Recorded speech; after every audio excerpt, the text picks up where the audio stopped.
দুইটা বিষয় চাও, একটা হচ্ছে শুধু অর্থনৈতিক বা শুধু ফিনান্সিয়াল সলভেন্সি কিন্তু মানুষকে মুক্তি দিতে পারে না। একটা মানুষ সৃষ্টির সেরা জীব হিসাবে মানুষ স্ট্যাটাস চায়, মানুষ যোগ্যতা চাই, অর্থাৎ পজিশন চাই। হ্যাঁ, তাহলে যদি তুমি একটা ভালো পজিশনে থেকে টাকার মালিক হতে চাও, ভালো পজিশনে থেকে সমাজের মধ্যে মানুষের জন্য কাজ করতে চাও, তুমি কোনো পজিশন না নিয়েও মানুষের জন্য কাজ করতে পারো।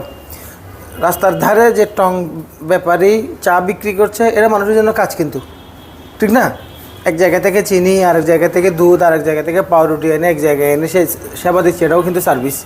এই জন্য মানুষের সেবা করার জন্য তোমার বিসিএস ক্যাডার হতে হবে, এই ধরনের চিন্তা কিন্তু অসত্য, অযৌক্তিক। সব কাজই কি মানুষের জন্য সেবা। এখন যদি বিসিএস টিকতে চাও, সকালে ভেরি আর্লি ঘুম থেকে উঠে পড়াশোনা করতে হবে।